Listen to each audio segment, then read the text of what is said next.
Bienvenue sur le portail web du projet Stella. Ce site internet est destiné à l'ensemble des personnes impliquées dans l'enseignement des sciences et qui souhaitent communiquer et échanger sur leur expérience et leur méthode d'apprentissage. Ce site est disponible dans plusieurs langues, dont le français.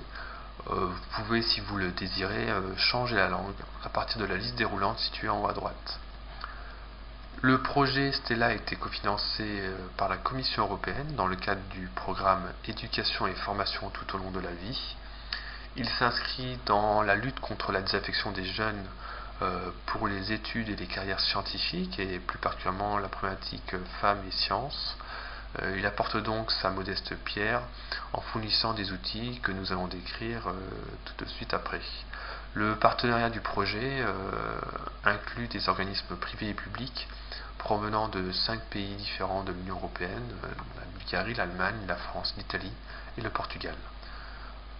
Premier outil mis à disposition, un catalogue d'initiatives, de pratiques, où quiconque mettant en place des actions pédagogiques en classe peut les décrire à l'aide d'un formulaire en ligne.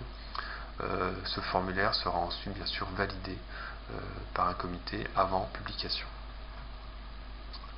Vous pouvez aussi consulter les initiatives déjà recensées, accéder à des détails et éventuellement prendre contact avec la personne en charge si vous souhaitez par exemple vous inspirer de ces pratiques pour en mettre une en place similaire dans votre classe. D'autres outils sont mis à votre disposition, les outils multimédia. Ces outils sont là pour permettre de faciliter la communication par les enseignants de leurs pratiques. Le but est donc d'échanger au sein de la communauté enseignante les pratiques déjà mises en place.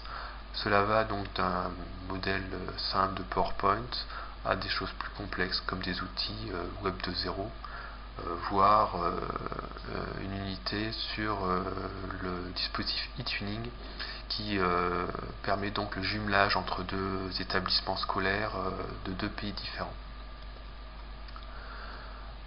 Vous avez aussi donc une partie qui se nomme Ensemble des bonnes pratiques, où vous pourrez retrouver très bientôt un guide qui mettra notamment en avant des initiatives identifiées par chaque partenaire dans leur pays, initiatives qui se veulent originales ou du moins au moins différentes les unes des autres, permettant ainsi d'avoir un panel assez large des différentes pratiques.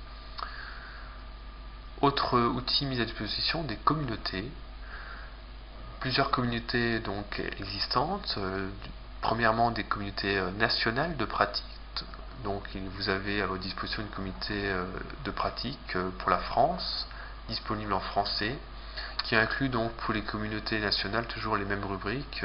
La rubrique coup de projecteur qui met en avant une initiative identifiée dans le catalogue intéressante, originale.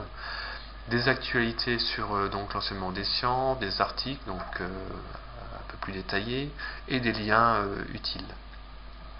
D'autres communautés sont disponibles.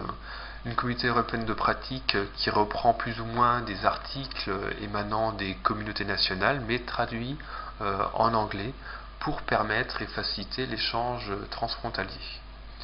Enfin, vous avez des communautés thématiques, une communauté sur le thème les filles et la science et une communauté sur l'enseignement des sciences en Europe. Ces deux communautés sont aussi uniquement disponibles en anglais, toujours dans le but de permettre l'échange entre différents pays.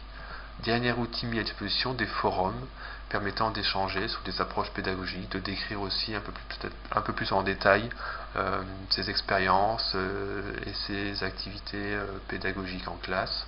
Donc des forums nationaux qui sont disponibles dans la langue où il est possible d'échanger, donc notamment ici en français, mais aussi des forums européens pour échanger en anglais avec des enseignants provenant d'autres pays.